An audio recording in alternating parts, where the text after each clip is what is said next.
السلام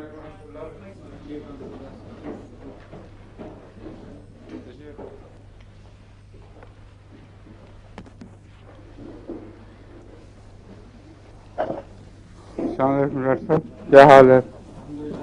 آپ ماشاء اللہ مینٹین کر رہے ہیں اس کو، حاضری کو؟ آپ کے مریض تو نہیں ناراض ہو جائیں گے آپ سے؟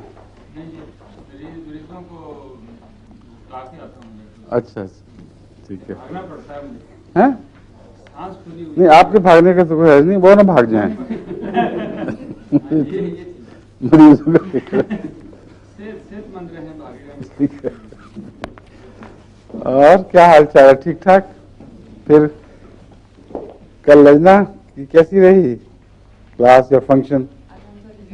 بہت اچھا رہا. آج آپ کی صدر صاحبہ نہیں آئی ہوئی؟ آج ان کی کوئی اپوائنٹمنٹ ہے ہاسپٹل. اچھا اچھا. تو کتنی خواتین تھیں؟ بیٹھ کے بتائیں. 100 کے قریب تھیں، لیکن اس پہ بریک ڈاؤن کیا تھا؟ کتنی عیسائی، کتنی ہندو، کتنی دوسری دوست خواتین؟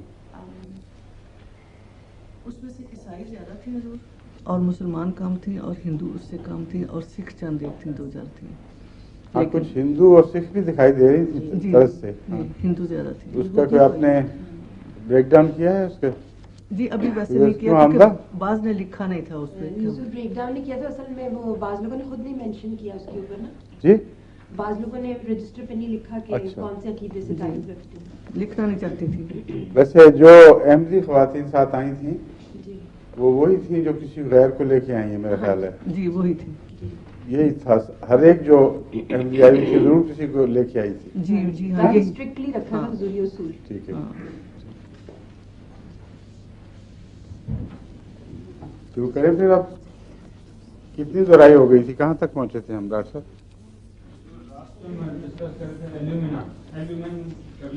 جی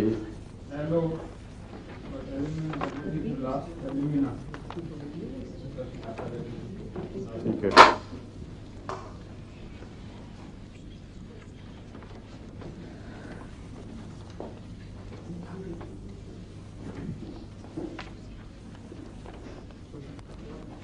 ایمبراگریسا ہو چکی تھی.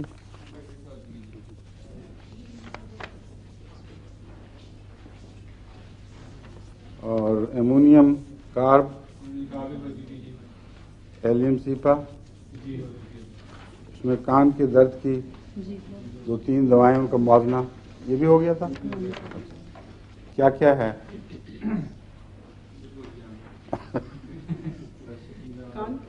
کان کی درد ہو جاتی ہے بچوں کو عام طور پہ روزمرہ. اس کے لیے کون کون سی دوائیں کام آتی ہیں؟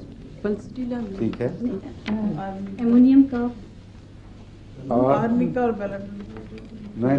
پلسٹیلا اور بیلڈ ملا کے نہیں، گرمی ہو.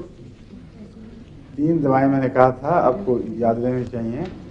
اگر مزاج میں نرمی اور دردناکی پائی جائے تو پھر کیمومیلا نہیں دینی، پھر پلسٹیلا دینی ہے. پلسٹیلا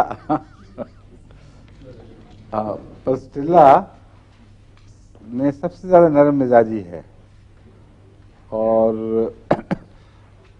عورتوں کی اسی لیے یہ دوا ہے کیونکہ سمجھا جاتا ہے کہ عورتیں زیادہ نرم مزاج ہیں. اگر مردوں میں نرمی پائی جائے تو پھر مردوں کی بھی دوا بن جاتی ہے. اس لیے عورتوں کی دوا سے مراد مزاجی طور پر ہے. دوسرے اس کا یوٹرس پر اور بچوں کے دودھ پلانے وغیرہ میں کافی عمل دخل ہے. ایسے بچے جن کو دودھ کم آتا، یعنی ایسی مائیں جن کو دودھ کم آتا ہو، ان کو عموماً پلسٹیلا فائدہ دیتی ہے اور بڑھا دیتی ہے. اور اگر پیدائش کے بعد کچھ گندگی رہے یا پوری طرح خارج نہ ہو، احساس ہو کہ کچھ رہ گیا ہے باقی، پلسٹیلا اس میں بہت مددگار ہے صفائی کے لیے. ڈی این سی آپ کہتے ہیں اس کو ڈاکٹری میں. وہ ڈی این سی کا کام اگر انفیکشن اور جس کو پرسوتی بخار کہتے ہیں، پرپرل فیور، وہ نہ ہو، اس سے پہلے پہلے جو رحم کی عام صفائی ہے اس میں پلسٹیلا بہت مفید ہے. اور اگر بچہ الٹا ہونے کے بجائے جو اصل پوزیشن ہے سیدھا ہو یا ٹیڑھا ہو تو اس میں پلسٹیلا 200 چوٹی کی دوا ہے. پیدائش کے وقت کی دردیں اگر کمزور ہوں تو ان کو طاقت دینے کے لیے پلسٹیلا بہت اچھی دوا ہے.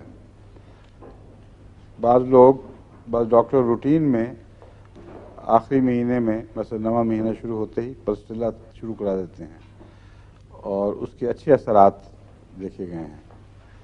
لیکن اس سے بھی بہتر دوا دردیں شروع ہونے کے بعد آرام پیدا کرنے کے لیے، آسانی دینے کے لیے میگنیشیا فاس اور کالی فاس کا کمبینیشن ہے. جن مریضاؤں کو میں نے دیا ہے پانی میں گھول کر 15-20 ٹکیاں بغیر گنے، کچھ اس کی لینی کچھ اس کی لینی، وہ گھونٹ گھونٹ پلائیں. اس کی وجہ سے نسبتاً بہت زیادہ سہولت سے بچیاں فارغ ہو جاتی ہیں. 1-2 معاملات میں مجھے یاد ہے کسی نے غالباً جرمنی تھا، وہاں سے لکھا تھا کہ 2 دفعہ ہو چکی ہے سیزیرین کیونکہ از خود پیدائش ٹھیک نہیں ہوتی، اور اب تیسرے کے بعد پھر آگے ختم ہے امکان. ان کو میں نے یہی دوا بھیجی تھی. میں نے کہا اب تیسری دفعہ آپریشن نہ کرائیں بلکہ پہلے یہ کرائیں. بعد میں اطلاع ملی کہ اللہ کے فضل سے بہت سہولت سے آرام سے فارغ ہو گئے اور کسی آپریشن کی ضرورت نہیں پڑی. لیکن آپریشن میکفاس کالیفاس 6X گرم پانی میں گھول کر گھونٹ گھونٹ پلائیں. لیکن اس سے پہلے پلسٹیلا بھی دلواتا ہوں میں. پلسٹیلا بالعموم اچھی چیز ہے. اس میں تو پلسٹیلا میں نرمی پائی جاتی ہے. ایک دفعہ ایک مریض میرے پاس آیا ڈاکٹر سندھ سے، ربا میں پرانی بات ہے، اور بے حد ہی شرمایا ہوا، سر نیچے کیا ہوا، بات پہ رونا بھی آ جاتا تھا. تو اس کو میں جانتا تھا پہلے. وہ ہماری فرقان فورسز میں جو بہت بہادر اور نڈر لڑکے تھے، جو بہت بوجھ اٹھا کر اوپر چلنے والے، ان میں سے تھا. تو اس کی شہرت تھی کہ بڑا بہادر لڑکا ہے اور بہت وزن اٹھا کے خطرے کی جگہ جاتا ہے. اس کی یہ جو حالت دیکھی تو میں نے کہا یہ اس کو کیا ہو گیا ہے. میں نے اس سے پوچھا تو بہت بیچارے نے شرما کے ڈرتے ڈرتے بتایا کہ مجھے ایک ہومیوپیتھ لڑ گیا ہے. میں نے کہا ہومیوپیتھ کی طرف لڑ گیا؟ کہتا ہمارے گاؤں میں ایک نائی ہومیوپیتھ بن گیا ہے. پہلے اچھا بڑا نائی ہوا کرتا تھا، اب اس نے ہومیوپیتھی اختیار کر لی ہے. اور میں اس کے پاس گیا، میں نے کہا ذرا مجھے کچھ ٹونک دو، طاقت کی دو.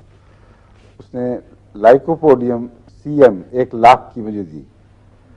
کہتا 1 مہینہ میں نے موجیں ماری، چھلانگیں ماری پھرتا تھا کہ لوگوں کو دیکھو کتنا مضبوط اور صحت مند ہوں میں.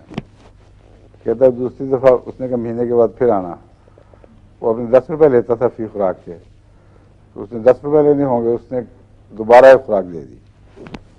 کہتا اس دفعہ پھر تھوڑا سا کچھ مجھے لگا کہ تھوڑی سی لڑی بھی ہے. اور تیسری دفعہ جب لی تو ایک دم کلیپس کر گیا. کہتا مجھے تو اپنے سائے سے بھی اب ڈر لگتا ہے اور مرد سے آنکھ ملا کے بات نہیں کر سکتا. تو اگر کسی عورت میں بھی شرم کی کمی آ جائے تو میرے خیال اس کو پلسٹیلا دینی چاہیے. نہیں لائکوپوڈیم، اس سے اور زیادہ ہو جائے گا. بہت ہی گئی گزری حالت تھی. میں نے اس کو پلسٹیلا 30 میں کہا تو تھوڑی دیر کے لیے بشاشو، پھر اسی طرح. پھر اس کو میں نے 1000 میں دی، پھر یہی حال. پھر میں نے 1 لاکھ میں پلسٹیلا دی اور اللہ کے فضل سے بالکل ٹھیک ہو گیا. پھر کبھی ضرورت نہیں پڑی. اب پلسٹیلا مجھے یاد نہیں تھا کہ لائکوپوڈیم کا کوئی اینٹی ڈوٹ ہے، میرا خیال ہے نہیں لکھا ہوا کتابوں میں. لیکن چونکہ مزاج سے واقفیت ہے، اگر ہومیوپیتھ کو مزاج سے واقفیت ہو تو یہ دیکھے بغیر کہ وہ کسی دوا کا اینٹی ڈوٹ ہے کہ نہیں، جو علامتیں آپ کو دکھائی دیتی ہیں اس کے مطابق دوائی دیں. یہ مثال میں دے رہا ہوں. تو پلسٹیلا کانوں میں درد کی بالعموم چوٹی کی دوا ہے.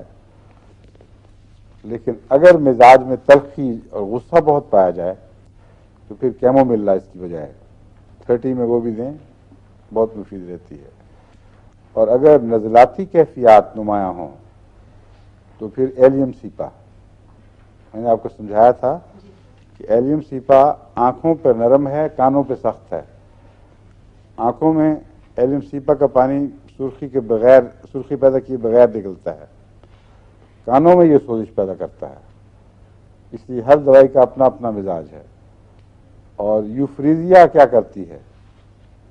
یوفریزیا آنکھوں سے بھی پانی اور ناک سے بھی پانی جاری ہوتا ہے. ہاں، لیکن بھی آتی ہیں اور سرخی آنکھوں کو سب سے زیادہ یہ جو ہے یوفریزیا آنکھوں میں سب سے زیادہ تیزابی مادہ کی وجہ سے سرخی پیدا کرتی ہے. یعنی اس کے پانی میں جو آنکھ سے نکلتا ہے اس میں تیزابیت، ہم یوں ہی کہہ دیتے ہیں تیزابیت مراد یہ ہوتی ہے، اس کو کاٹتا ہے، کروسیونیس پائی جاتی ہے. اس لیے یوفریزیا کی آنکھیں بہت سرخ ہوتی ہیں، اور یوفریزیا کی کھانسی عموماً رات کے وقت زیادہ ہوتی ہے.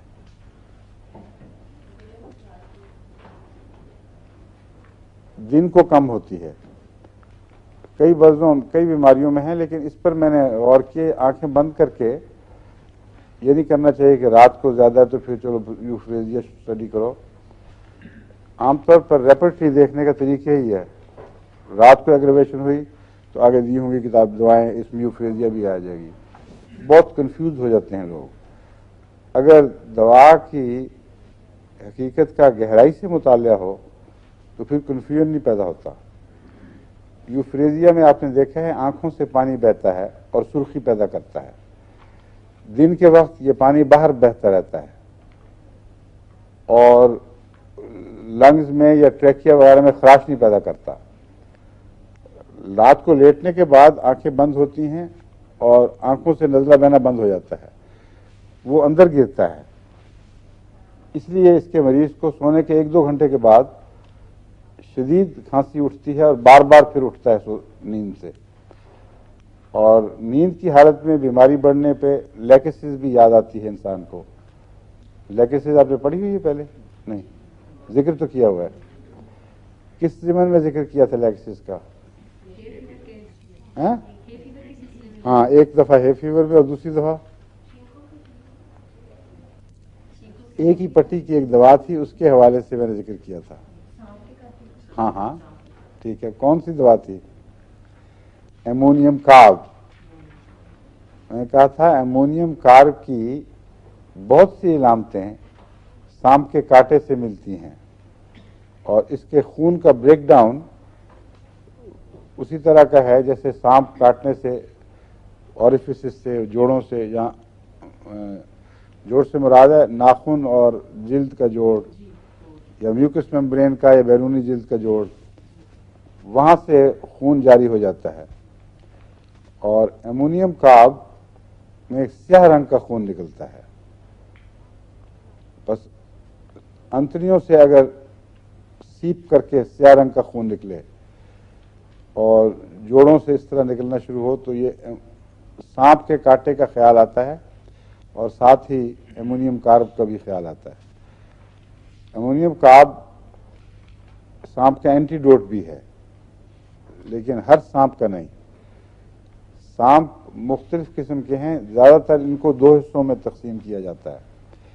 ایک وہ جو اعصاب پر حملہ کرتے ہیں، ان کا خون کے نظام سے کوئی تعلق نہیں، اور ایک وہ جو خون کے نظام پر حملہ کر کے پھر مریض کو ہلاک کرتے ہیں.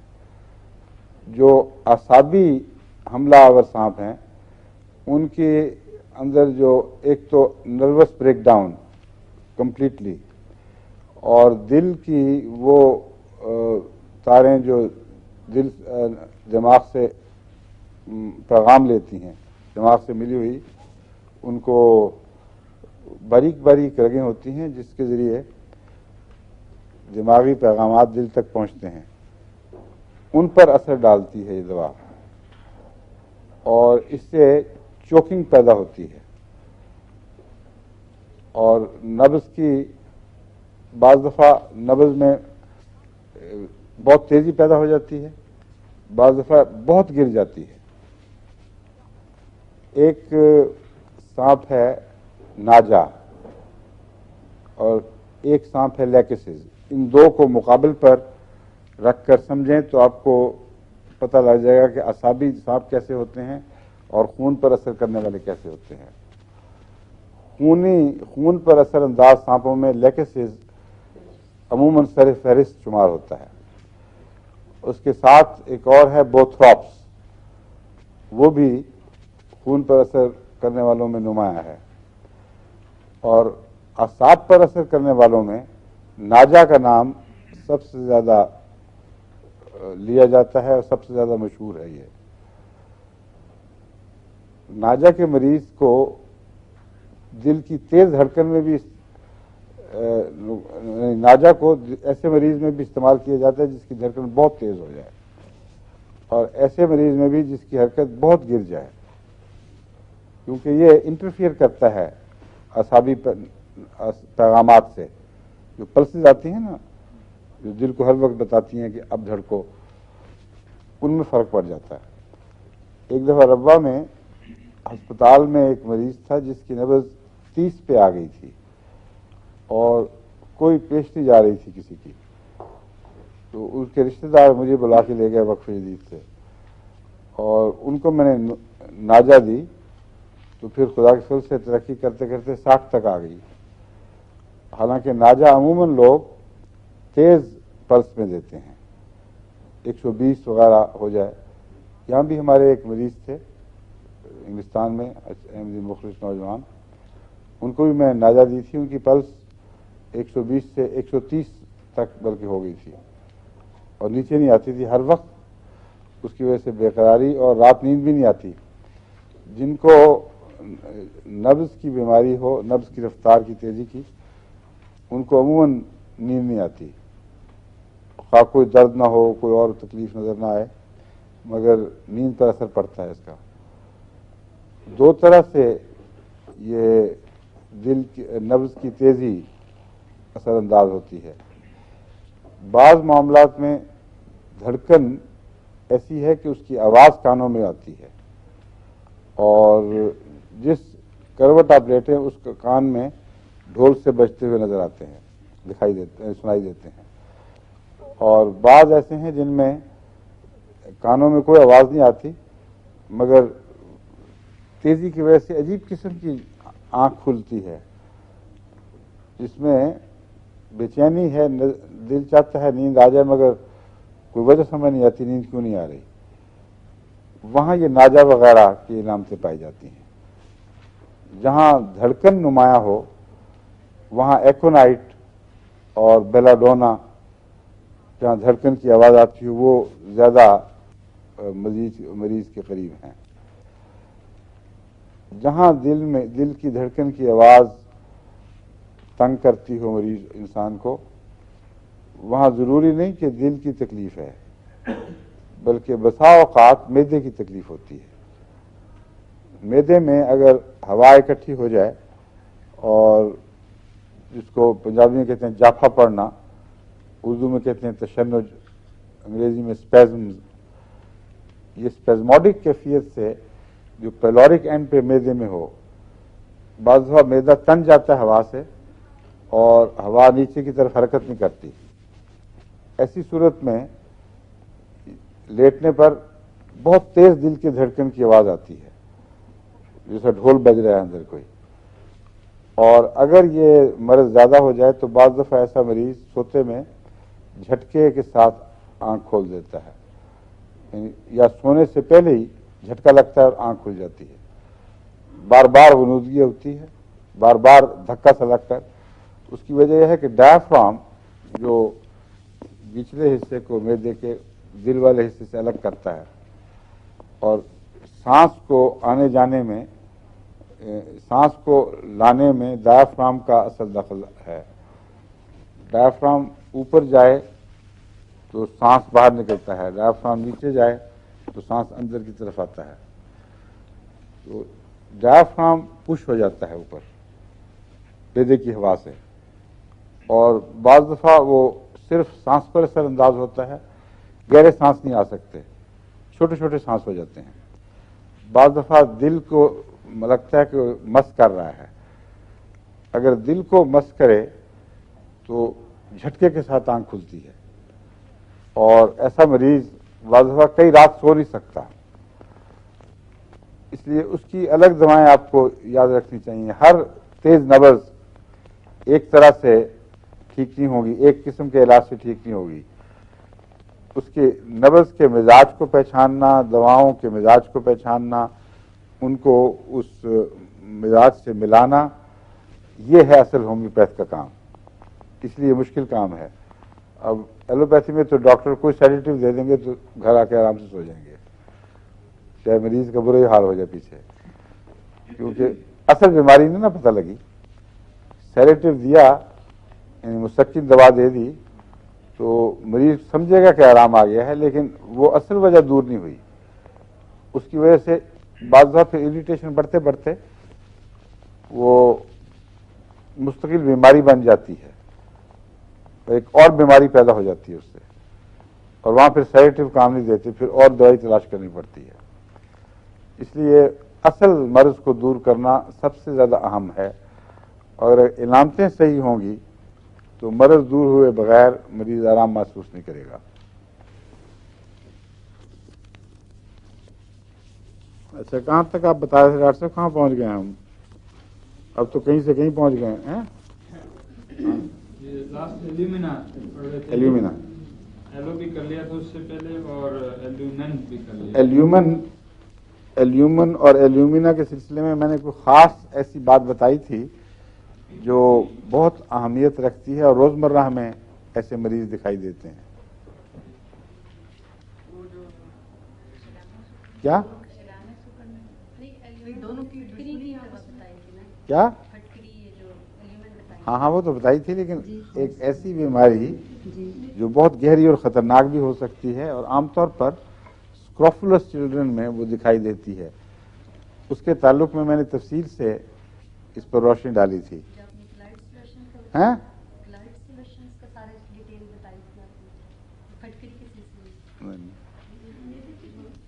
کوئی نہیں، کیا کہہ رہی ہو تم عارفہ؟ میری کیا تکلیف؟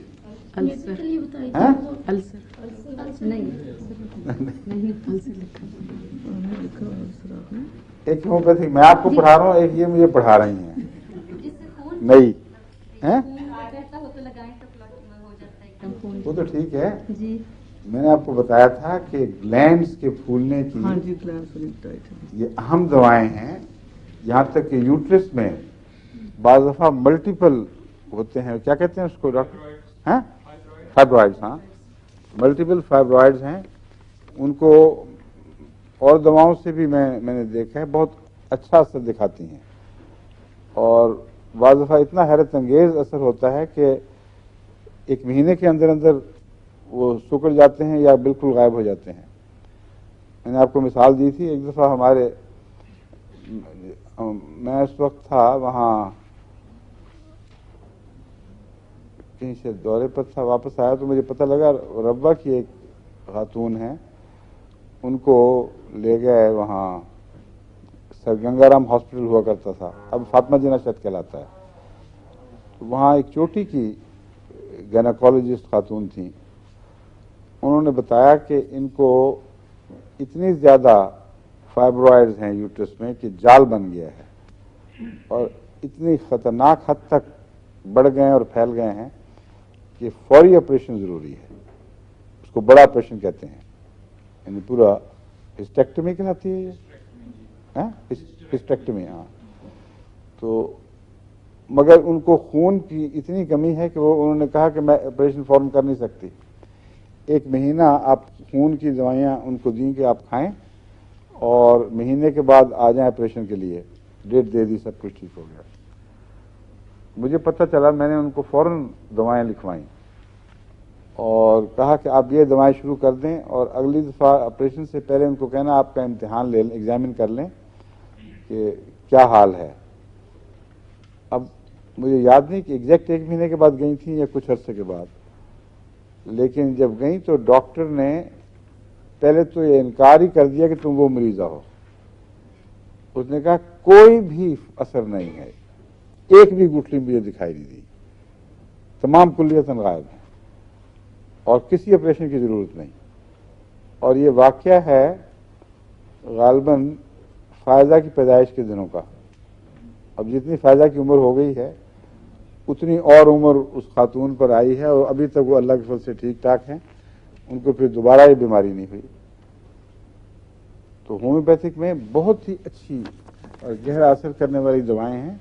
ہمارے راویل صاحب جو روسی شاعر ہیں اور بڑے مخلص احمدی ہیں, ان کی بیگم کو ڈاکٹر نے کہا کہ فوری طور پر آپریشن ضروری ہے. ان کے رحم میں بھی بڑی خطرناک قسم کی گٹھلیاں تھیں. آپریشن میں زیادہ دیر نہیں تھی جب مجھے انہوں نے بتایا, میرا خیال ہے وہ 3 ہفتے کے بعد ہونا تھا. تو میں نے دوائیں شروع کروا دیں اور ان سے کہا کہ بہتر ہے آپریشن نہ کروائیں, مگر وہ آپریشن, ان کی بیگم زیادہ آپریشن کے حق میں تھیں. آپریشن کرانے چلی گئیں. ڈاکٹر نے آپریشن تو کر دیا مگر کہا کہ اتنی چھوٹی ہو چکی ہیں گٹھلیاں کہ کوئی وجہ نظر نہیں آتی تھی کہ آپریشن کیا جائے. تو بڑا زود اثر ہیں دوائیں. اور جو دوائیں گٹھلیوں کو چھوٹا کر لیتی ہیں, جو سب سے مشکل کام ہے ایلوپیتھک میں, اس کا مطلب یہ ہے کہ وہ ان جگہوں پر ہاتھ ڈالتی ہیں جو گہری انسانی نفسیاتی کیفیتوں سے تعلق رکھتی ہیں, جہاں بیماریاں پلتی ہیں, جہاں بیماریوں کا آغاز ہوتا ہے. ایسی اندرونی وہ گہرے محرکات جن تک عام سطحی دواؤں کا اثر نہیں ہوتا, وہاں روحانی علاج ہے جو کام دکھاتا ہے. یعنی روح کو گویا کہ پیغام مل رہا ہے, ان معنوں میں روحانی. وہ پھر آپ خود ہی فیصلہ کرتی ہے کہ کیا ہونا چاہیے. اس لیے یہ جو دوائیں ہیں ان کو سطحی نظر سے نہ دیکھیں. اس لیے میں نے آپ کو کہا تھا کہ گلینڈز بعض تو اندر ہیں جو رحم کے اندر مختلف شکلیں اختیار کرتے ہیں. کچھ گلینڈز ہیں جو جہاں دونوں طرف گردن کے, اس کو لمفیٹک گلینڈز کہتے ہیں, ان پر اثر انداز ہوتے ہیں. اور رحم میں اگر کینسر کے گلینڈز ہوں, ان کا وقت پر علاج نہ ہو اور رحم کو دور بھی کر دیا جائے کاٹ کے, تب بھی ان کی سیکنڈریز ان گلینڈز میں ظاہر ہوتی ہیں اور تیسرے درجے پر پھر وہ دماغ پر حملہ کرتے ہیں. تو اس لیے یہ گلینڈز کی دواؤں پر آپ کو خوب عبور ہونا چاہیے تاکہ بروقت ایسے مریضہ کو, یا مریض بچے بھی ایسے ہوتے ہیں سل کے مریض, یا جن خاندانوں میں سل پائی جائے ان میں گلینڈز کی بیماریاں, ان کا پھولنا ایک عام روزمرہ کی بات ہے. کینسر سے بھی پھولتے ہیں اور سلی مادوں سے بھی. جی کیا ٹوبرکلوسس؟ ہاں. اور حضور دوسری چیز میں یہ پوچھنا چاہتی تھی کہ ایلیومن اور ایلیومنا کے اندر آپس میں کس طرح ہم کریں گے ڈفرینشیٹ؟ آپس میں بڑا فرق ہے, میں نے کئی دفعہ بتایا آپ کو. ایلیومن سالٹ ہے اور ایلیومینا دھات ہے. جس کو آپ ایلیومینم کہتی ہیں اسی کا نام ایلیومینا ہے. اور اس سے جو پھٹکری بنتی ہے ایلیومن سے, اس کو ایلیومن کہا جاتا ہے. ایلیومینا دھات ہے, اس دھات سے کئی قسم کے سالٹس بنتے ہیں. جس طرح سوڈیم ایک دھات ہے اور کلورین کے ساتھ مل کر سوڈیم کلورائڈ یعنی نمک بن جاتا ہے, تو یہ نمکیات کہلاتی ہیں. بس ایلیومینا اصل دھات ہے, ایلیومینم اور ایلیومن یہ پھٹکری یعنی سالٹ ہے. ایلیومن دھات سے جتنے بھی سالٹ بنیں گے ان میں ایلیومن کی بنیادی صفات کا عکس دکھائی دے گا, اگرچہ بہت نمایاں طور پر نہیں, لیکن وہ بیس ہے جس کے اوپر وہ تصویر بنتی ہے, اس لیے اس کے نقوش ضرور دکھائی دیتے ہیں. گولڈ ہے اور اس کے بھی جو بھی اثرات ہیں وہ اس کی ہر دوا میں نمایاں طور پر دکھائی دیتے ہیں.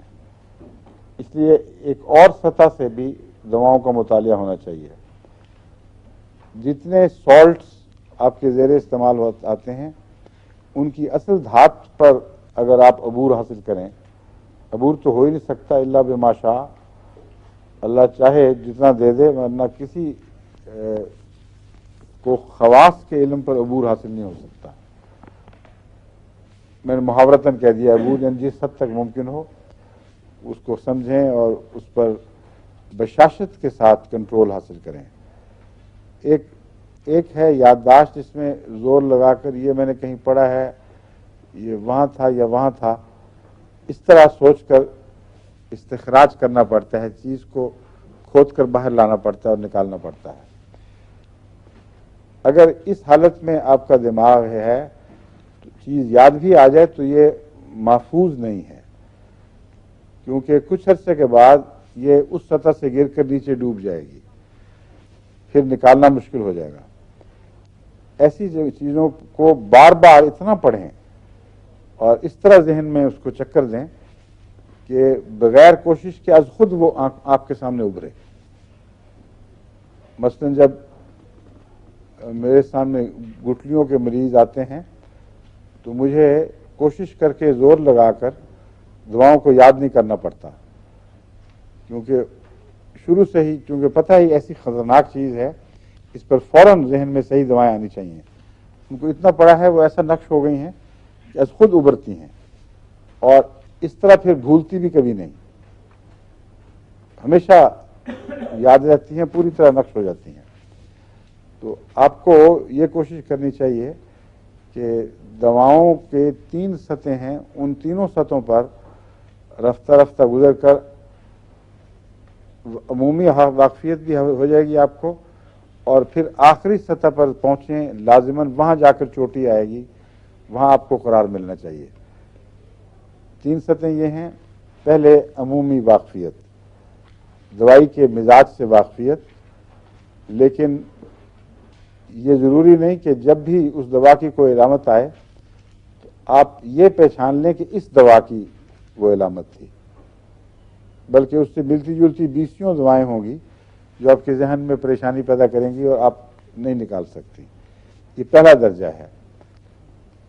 دوسرا درجہ یہ ہے کہ اتنا اس کو پڑھیں کہ آپ کو یہ ضرور پتہ چل جائے کہ یہ علامت باقی دواؤں میں بھی ہے، لیکن مجھے اس کی ضرورت ہے، باقیوں کی نہیں، کیونکہ اس علامت کے مزاج میں ایک ایسی خاص بات ہے جو باقی دواؤں سے الگ ہے اور اس دوا میں پائی جاتی ہے. یہ ایفرٹ کر کے اگر آپ چاہیں تو آپ کو معلوم ہو سکے. یہ دوسرا درجہ ہے جس پر آ کر آپ کو ابھی ٹھہرنا نہیں ہے، ایک اور چوٹی باقی ہے، اور وہ یہ ہے کہ یہاں جب پہنچیں تو پھر بار بار اس کو ذہن میں اس طرح گھمائیں، اپنے چلتے پھرتے امتحان لیا کریں، جس طرح وہ پسٹل شوٹنگ کی پریکٹس سکھانے کے لیے ہدایت دی جاتی ہے کہ ضروری نہیں کہ گولیاں چلائیں ہر دفعہ. عام طور پر جو پسٹل شاٹس کی استاد ہدایت دیتے ہیں، میں نے ایک دفعہ سیکھا تھا کسی سے، تو وہ کہتے ہیں ہر وقت ہاتھوں میں رکھو اس کو، اور یوں کر کے اچانک ادھر، اور جہاں نشانہ لیا وہاں ہاتھ ٹھہراؤ اور پھر نیچے آنکھ کر کے دیکھو واقعتاً اس طرف ایم کر رہا تھا کہ نہیں. تو ہومیوپیتھک میں بھی ایمنگ ہے، صحیح نشانے پہ بیٹھیں گے تو کچھ ہوگا، ورنہ خالی فائرنگ ہے. اور آپ سمجھ رہی ہیں کہ دوا دی ہے لیکن دوا نہیں ہوگی، وہ ایک میٹھا ہی ہوگا صرف. اس لیے بہت ضرورت ہے کہ ایکوریٹ ایمنگ کی پریکٹس ہو، اور وہ میں نے آپ کو طریقہ سکھایا ہے. جن دواؤں سے آپ کو واقفیت ہو گئی ہے ان کے متعلق بار بار ذہن میں الٹا پلٹا کر، جس طرح گائے بھینسیں جگالی کرتی ہیں، ذہنی جگالی کرتی رہا کریں، یا آپ کرتے رہیں ڈاکٹر صاحب. ہاں، صرف عورتوں کو نہیں، مردوں کو بھی مخاطب ہو رہا ہوں. زیادہ اس موقع پر زیادہ تر خواتین اس لیے مخاطب ہیں کہ وہ بیماریاں جن کی بحث چلی ہے وہ اکثر خواتین میں پائی جاتی ہیں اور بہت اس سے سفر کرتی ہیں، کیونکہ تولید کے نظام میں سب سے اہم کردار عورت ادا کرتی ہے. اس لیے رحم پر بوجھ پڑتے ہیں، وہاں گٹھلیاں بنتی ہیں اور وہ پھر کروفلا بن جاتی ہیں، سلی قسم کی امراض، پھر کینسر بن جاتی ہیں. تو یہ آپ کو دوائیں ذہن نشین ہونی ضروری ہیں. جو میں نے آپ کو ایمونیم کارب کے سلسلے میں بتایا تھا، یہ وہی گفتگو ہے جو میں دوبارہ آپ کو سمجھانا چاہتا ہوں. کسی کو یاد ہے کون کون سی دوائیں ہیں؟ گٹھلیوں والی، جو گٹھلیاں پیدا کرتی ہیں اور رحم میں بھی باہر بھی. ہاں ہاں. اور کل پرسوں ایک دوائی بتائی تھی، لیپس ایلبم، یاد ہے؟ لکھی نہیں گئی، میں نے سمجھا غلط لکھی ہے. اچھا، LAPIS جی لیپس ایلبم. ہاں جی لکھی ہے، یہ آپ نے بتایا تھا. یہ عام طور پر کتابوں میں تو اس کو چھوٹی پیٹنسی میں کہتے ہیں استعمال کرو، لیکن میرا ایک تجربہ ہوا ہے ایک مریضہ پر، ان کو پہلے چھوٹی پیٹنسی نے تھوڑا سا فائدہ دیا، نہیں ان کو پاس چھوٹی پیٹنسی اویلیبل نہیں تھی، تو انہوں نے 30 میں استعمال کیا اور بہت نمایاں فائدہ ہوا، حیرت انگیز. اور جب چھوٹی پیٹنسی مل گئی تو 30 چھوڑ کے چھوٹی پر آ گئیں اور دوا مرض پھر واپس آ گئی. پھر دوبارہ 30 پر گئیں تو نمایاں فائدہ ہوا. بعض ڈاکٹر ایسے ہیں، اور عموماً انگریز ڈاکٹروں کا رجحان اس طرف زیادہ ہے کہ بہت چھوٹی طاقت دیتے ہیں.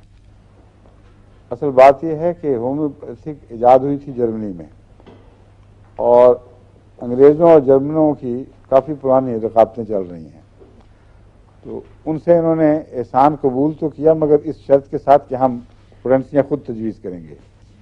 اور ایک قسم کے ایمان کی کمزوری کا اظہار ہے کہ بہت اونچی طاقت نہیں دینی، وہ بہت ہی کمزور ہو جاتی ہے، تو چھوٹی چھوٹی نزدیک کی طاقتوں میں رہتے ہیں.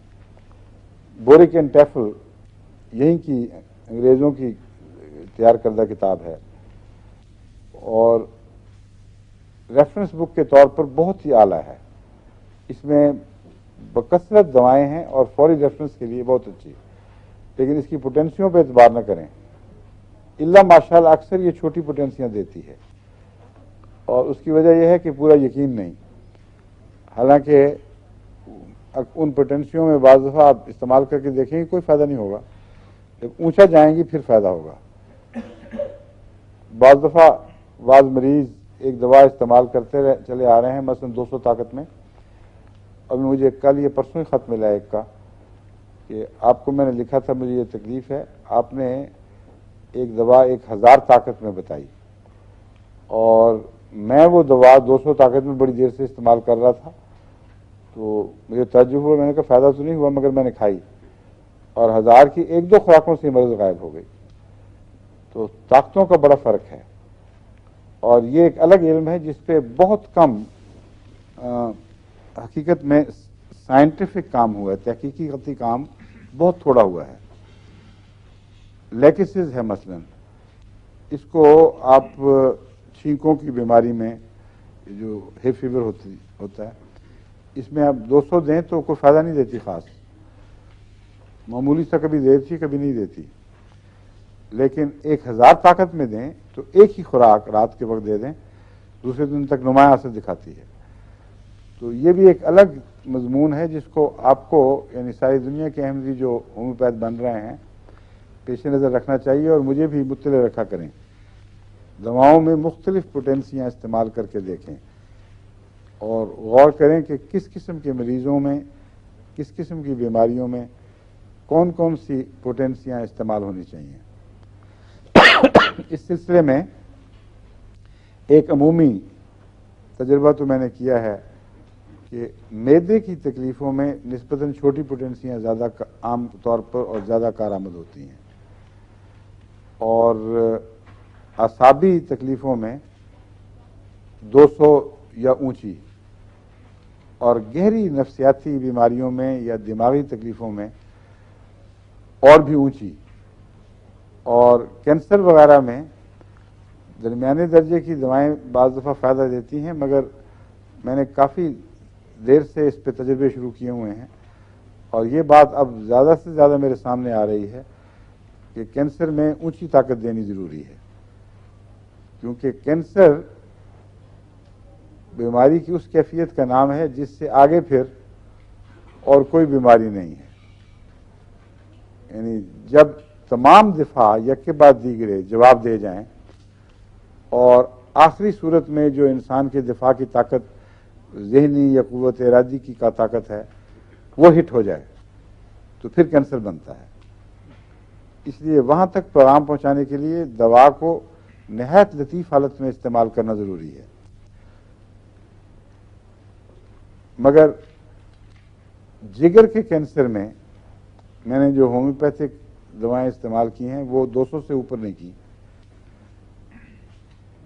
اگر جگر کا کینسر ایسا ہو جس کا پینکریاز وغیرہ سے تعلق ہو یا کسی اور جگہ بیماری کی روٹ ہے اور جگر میں منتقل ہوئی ہے تو اس صورت میں وہی 200 طاقت کی دوائیں کام نہیں کر رہی ہوتی.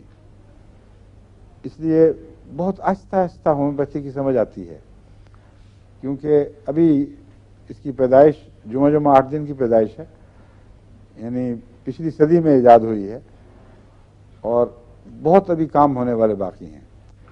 ڈیمانڈ بہت تیز شروع ہو گئی، ڈاکٹروں نے پروفیشنل حیثیت اختیار کر لی اور فیسوں میں طبعاً ایک دلچسپی ہے.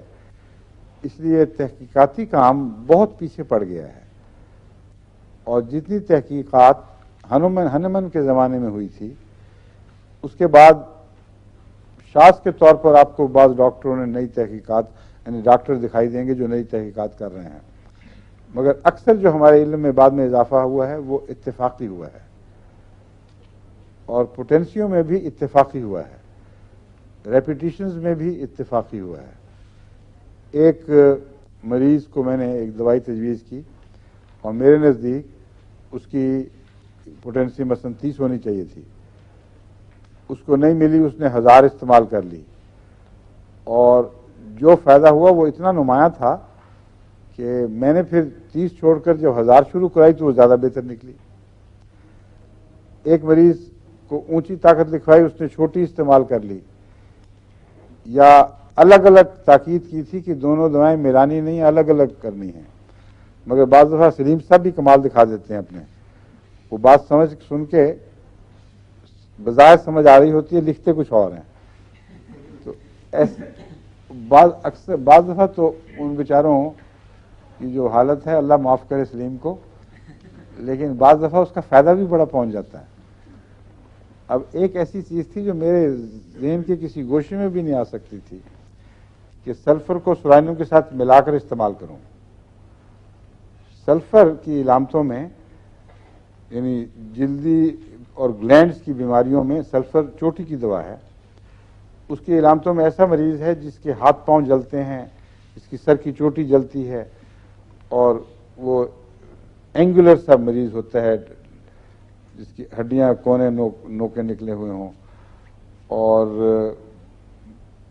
اکثر اس کو پائلز کی بھی شکایات ہوں گی، یعنی خون کے اندر گرمی اور جوش پایا جاتا ہے اور اسی جوش کی وجہ سے ہاتھ پاؤں جلتے ہیں.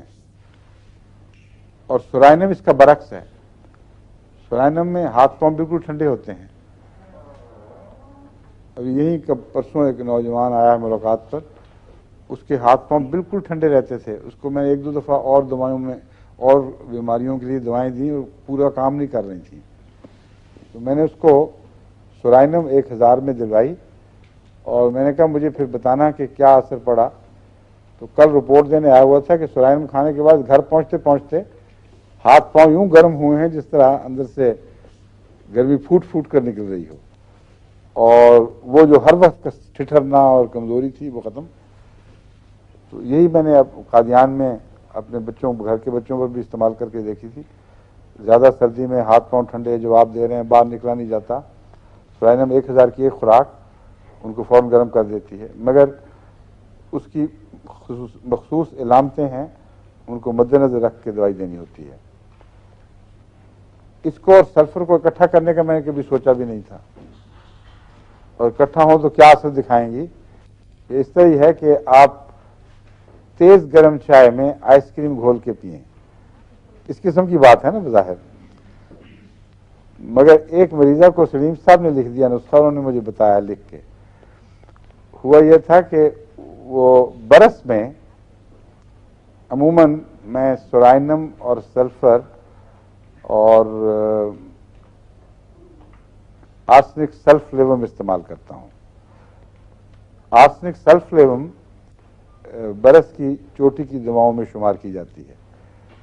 30 طاقت میں دیتا ہوں, اور ابھی میں اس بات میں پچھتا رہا ہوں کہ پہلے میں نے کیوں اس کے اور تجربے نہیں کیے, اونچی طاقت میں دیکھی کو نہیں دیکھا, مگر بس روٹین پہ چونکہ کتابوں نے 30 ہی لکھا تھا, ابھی تک 30 ہی چلا رہا ہوں. جب وہ اکیلی کافی نہیں ہوتی تو پھر سلفر دیا کرتا تھا, اس سے بعض دفعہ فائدہ ہو جاتا تھا, بعض دفعہ نہیں. سورائنم سے بھی یہی ہوتا تھا. پھر میں نے ان کو آپس میں عدل بدل کر دینا شروع کیا, اور کسی حد تک فائدہ محسوس ہوا. ایک مریض نے مجھے لکھا کہ مجھے تو کوئی آرسنک وغیرہ دیا تھا, اور آرسنک کے ساتھ ایک اور دوا ہے, مجھے نام میں بھی یاد آ جائے گا تو بتاؤں گا, وہ بھی ملا کے دیکھی.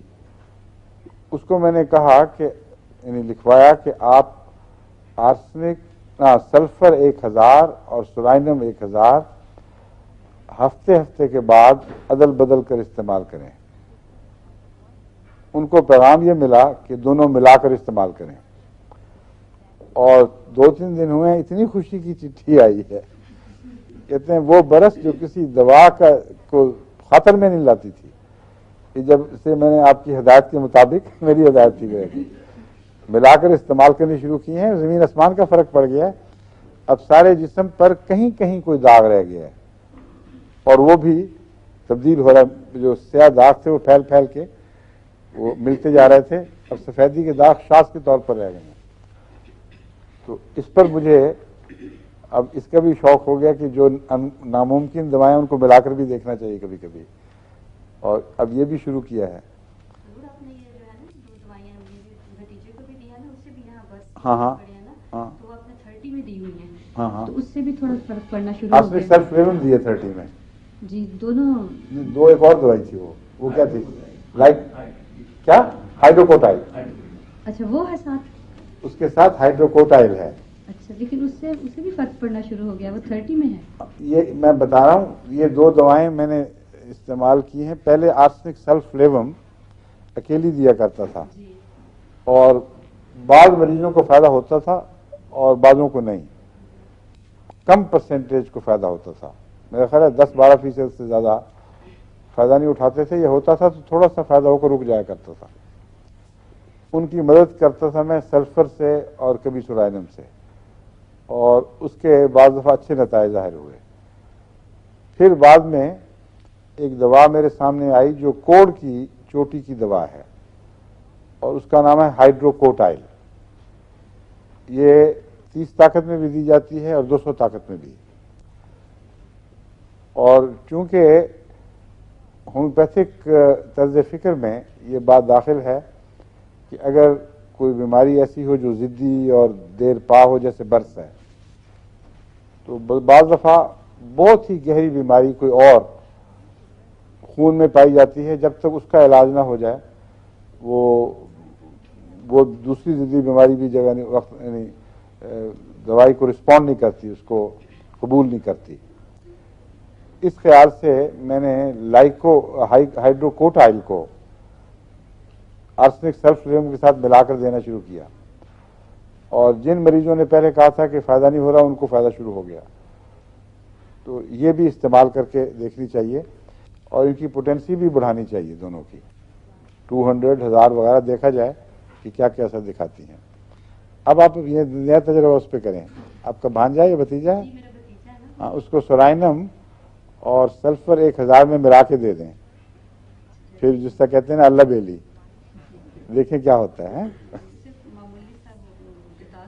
وہ ہلکے ہلکے براؤن ہونا شروع ہوا یہاں سے جو اس کی ٹھیک ہے, یہی ہوتا ہے ہمیشہ. جی بیچ میں ایک اسپاٹ بنتا ہے, جی اور پھر وہ پھیلنا شروع ہو جاتا ہے.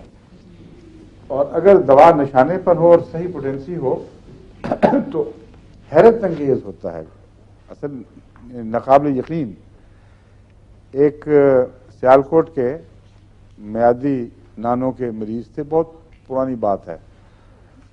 ان کو اس تیزی سے برس پھیلی تھی کہ جب میں پہلی دفعہ ان کو ملا تھا کوئی اثر نہیں تھا. اب جو دیکھا تو ڈر لگتا تھا. یعنی اس سے نہ صرف یہ کہ برس تھی بلکہ برس میں جو سرخی اور وائلنس پائی جاتی ہے نا وہ بڑی نمایاں تھی. اور ایسی اس نے یعنی ایسا ڈیزائن بنایا ہوا تھا جیسے ڈرانے کے لیے لوگ بناتے ہیں ڈیزائن. یہاں کالک آ گئی اور یہاں کالک آ گئی، باقی جگہ سفیدی آ گئی. خوفناک منظر تھا.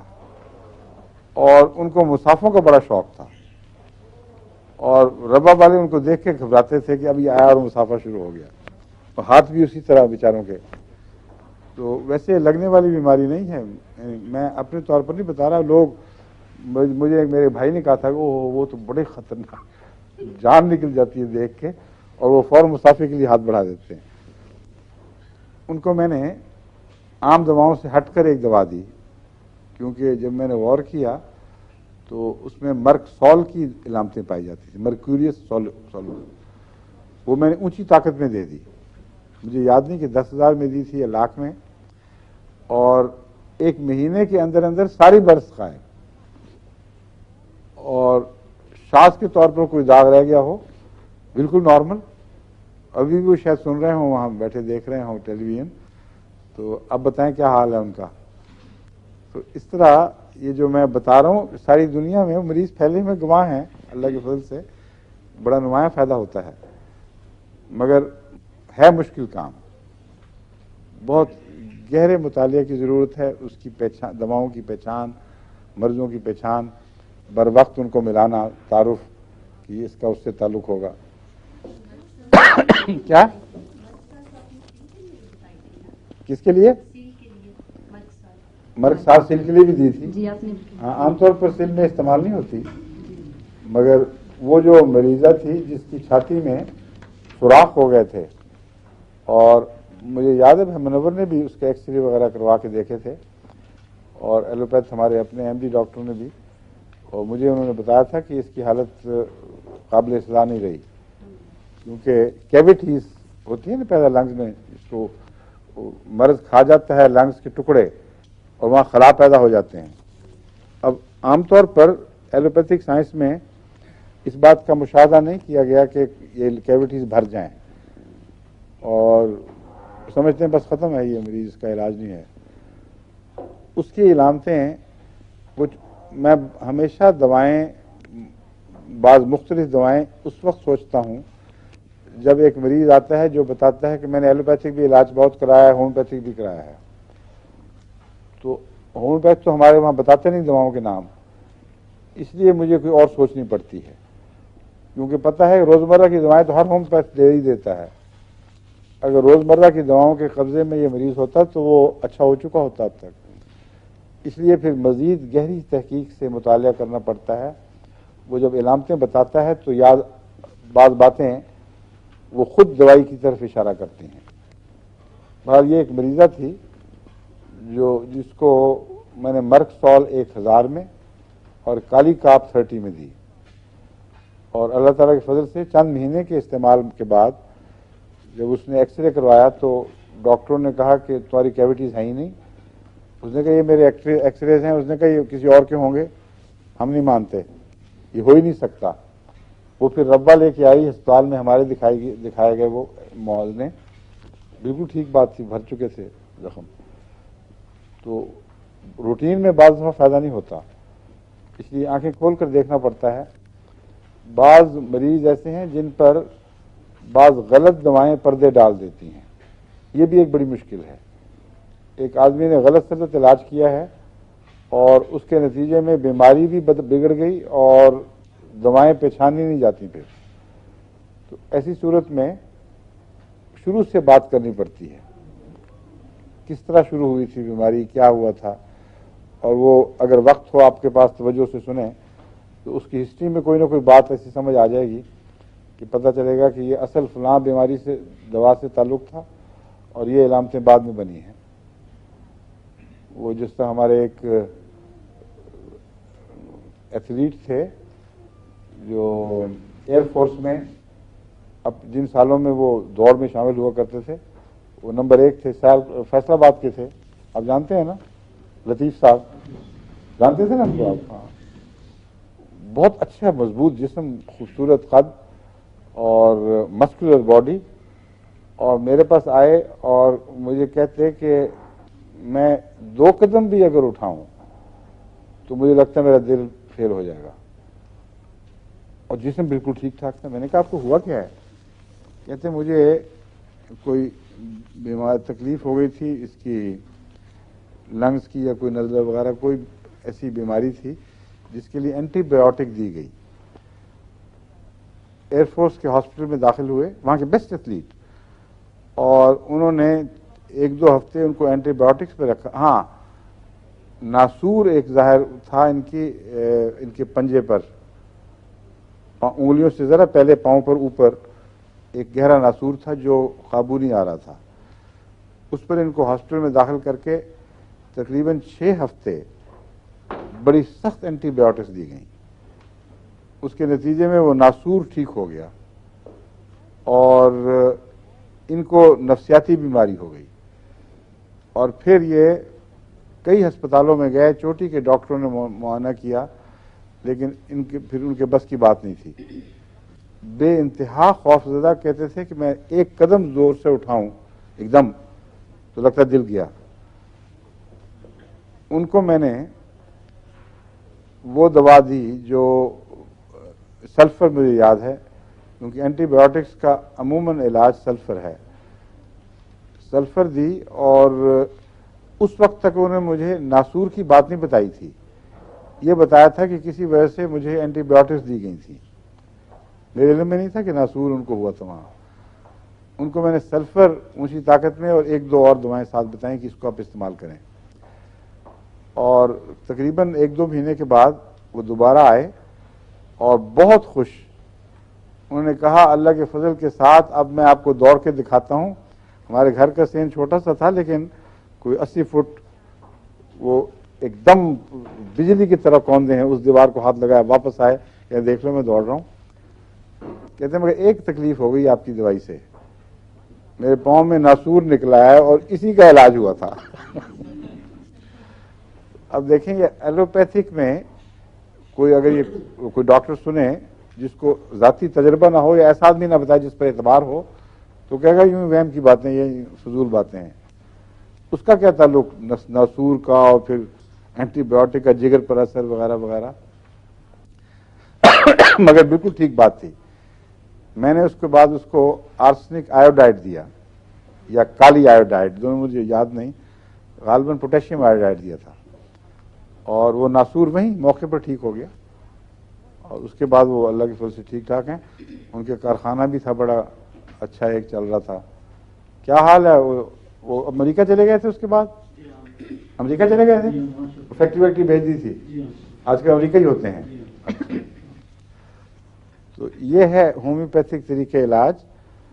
آپ کو روزمرہ ہر وقت ہر مریض کے ساتھ اتنا زیادہ توجہ دینے کی ضرورت نہیں ہے۔ جو دوائیں آپ کے ذہن میں نقش ہوں گی وہ عموماً روزمرہ کے مریض آپ کے سامنے فوراً بازیں کھولتی چلی جائیں گی کہ یہ اس کا مریض ہے۔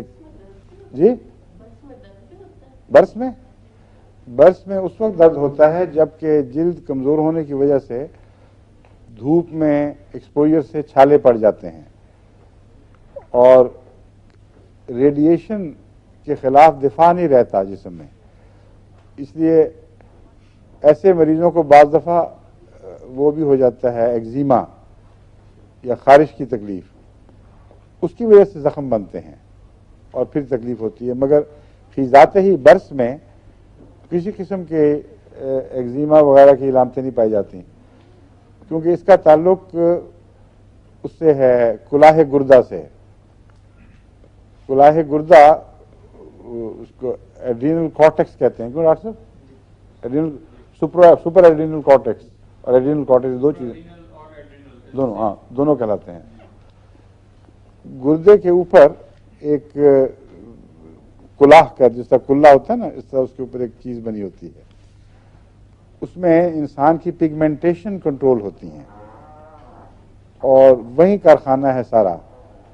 انسان کے جسم میں جو رنگ ہیں، جو بھی خدا نے قدرتی رنگ دیا ہے، اس کے متعلق وہاں ہدایت موجود ہے کہ اس رنگ اس کا کالا رنگ ہے، اس کا سفید رنگ ہے، اس کا گندمی رنگ ہے، اس کو مینٹین کرو.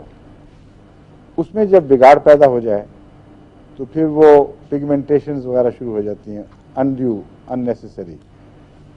وہ بگڑتا ہے تو اس کے ساتھ ہی پھٹ جاتی ہے، وہ پگمنٹ پھٹنے لگتی ہے، کہیں زیادہ سیاہ، کہیں بالکل خالی ہو گئی. اس کا نام برس ہے. اس لیے اپنی ذات میں نہ یہ لگنے والی بیماری ہے، نہ اس سے کوئی موقع پر معروف جگہ پہ کوئی تکلیف ظاہر ہوتی ہے. اس کے نتیجے میں پھر اور بیماریاں لاحق ہو جاتی ہیں. ٹھیک ہے، 1-2 منٹ. اچھا ٹھیک ہے. تو اس لیے میں بتا رہا ہوں اس کی مثال. مجھے نہیں اس کا پتہ تھا پہلے بالکل کہ ایڈرینل کارٹیکس سے اس کا کوئی تعلق ہے. ایک مریضہ کو جلدی تکلیف تھی اسی قسم کی، اور ایکیوٹ بڑی سخت تکلیف ظاہر ہوئی. اس کو میں نے اس کا علاج کیا تو ٹھیک ہونے کے بعد اس نے مجھے بتایا کہ میرے یہاں بڑی سخت درد شروع ہو گئی ہے، گردے کے اوپر. تو میں نے کہا یہ میری دوائی سے تو نہیں ہو سکتی. اس نے کہا ہوئی اس کے بعد ہی ہے. اور پھر اس نے بتایا کہ مجھے پہلے یہاں ہوئی تھی، پھر یہاں تکلیف ہوئی تھی جلد کی. اب آپ نے جو دوا دی ہے جلد ٹھیک ہوئی ہے اور گلاہ گردہ پہ درد شروع ہو گئی ہے. پھر میں نے جب مطالعہ کیا برس کے متعلق کہ کیوں ہوتی ہے تو پھر پتہ چلا کہ اس کا گلاہ گردہ سے تعلق ہے. تو اس کو کوئی انفیکشن ہوئی تھی وہاں، مستقل برس کی بیماری نہیں تھی، اور اس سے وہاں درد شروع ہوئی. جب اس کا صحیح علاج ہوا تو پہلے تو سطح سے بیماری واپس وہاں پہنچی ہے اصل جگہ، اور وہاں علاج ہوا تو ٹھیک ہو گئی. پھر اس کے بعد دوبارہ تکلیف نہیں ہوئی. تو اس طریقے پر آپ ہومیوپیتھک کو اس کی حقیقت پہچان کر اپنے ذہن میں، اپنے دماغ اپنے پہ نقش کریں، اور مریض جب دکھائی دیں گے تو پھر آپ کو یہ مشکل نہیں ہوگا پہچاننا کہ یہ وہ مریض ہے جو میرے دماغ میں اس نام سے پہچانا جاتا ہے. باقی انشاءاللہ کل پہ. کیوں وقت ہو گیا نا؟ ایک سوال. اس سے دور ہو سکتے ہیں کیا ایگزیما کے داغ بھی اسی دوائی سے دور ہو سکتے ہیں؟ ایگزیما کے داغ کون سے ہوتے ہیں؟ جو جسم پہ جو خارش وغیرہ شروع ہو جاتی ہے اور داغ بن جاتے نہیں، ہیں. ایگزیما جب ٹھیک ہوگا جس دوا سے ٹھیک ہوگا اسی سے داغ بھی ٹھیک ہو جاتے ہیں. آپ فرمائیں. حضور برس کو انگریزی میں کیا کہتے ہیں؟ کس کو؟ برس. یہ جو برس کو لیوکوڈرما. لیوکوڈرما. ڈرم کہتے ہیں جلد کو، اور لیوکو کیا کہلاتا؟ وائٹ. اچھا، اور لیوکیمیا کا وائٹ سے کیا تعلق ہے؟ وہ خون کم ہو جاتا ہے، وائٹ بلڈ سے. رائٹ. لیوک کہتے ہیں وائٹ کو، اور ڈرما جلد کو. تو جلد کا سفید ہو جانا. سمجھیے. ہماری ایک عزیزہ ہیں تو انہیں سر میں بڑی شدید درد ہوئی، تو ڈاکٹر نے کہا کہ آپ کی وینز بلاک ہو گئی ہیں. اچھا، تو انہوں نے کوئی، ڈاکٹر صاحب تو جانتے ہوں گے، کوئی اسٹورائزڈ دوائی دی. کیا چیز؟ اسٹورائزڈ. کیا دوا ہے ڈاکٹر صاحب بتائیں. جس سر میں دماغ شدید درد میں ہوئی سر میں درد شروع ہوئی، تو اور نے کہا ڈاکٹر نے تشخیص کیا کہ کچھ بلاکیج ہوا ہے، اور اس کو ٹھیک کرنے کے لیے ٹیورول. جی اسٹورائزڈ. اسٹیرائڈ. ہاں کر دوں. ٹھیک ہے. انہیں اب شدید شوگر ہو گئی ہے. اچھا، اتنی زیادہ ہو گئی ہے کہ وہ روز انسولین کا انجیکشن لے رہی ہیں. اسٹیرائڈ کے نتیجے میں. جی پہلے اب بالکل وہ- نہیں تھی. جی پروگرام سن رہی ہیں وہ تو. کتنی عمر ہے ان کی؟ ان کی کوئی ہوگی، اگر وہ نہیں بتانا چاہتی تھی نہ بتائیں. ایسی کوئی بات نہیں، میں بھی 55-56 سال کی عمر ہوگی ان کی. تو وہ کہہ رہی تھی کہ اگر آپ حضور آپ بتا دیں کوئی اس کے متعلق دوائی، تو وہ پروگرام تو پہلے تو نقصوامی کا کھائیں. اسٹیرائڈ کا اثر دور کرنے کے لیے عمومی اینٹی ڈوٹ جو ہے وہ عام دواؤں میں، عام زہروں وغیرہ کا نقصوامی کا بہت اچھا ہے. نقصوامی کا کے بعد جو علامتیں ظاہر ہوں گی وہ بتائیں، پھر میں انشاءاللہ علاج کروں گا. ٹھیک ہے. اچھا، السلام علیکم. خدا حافظ.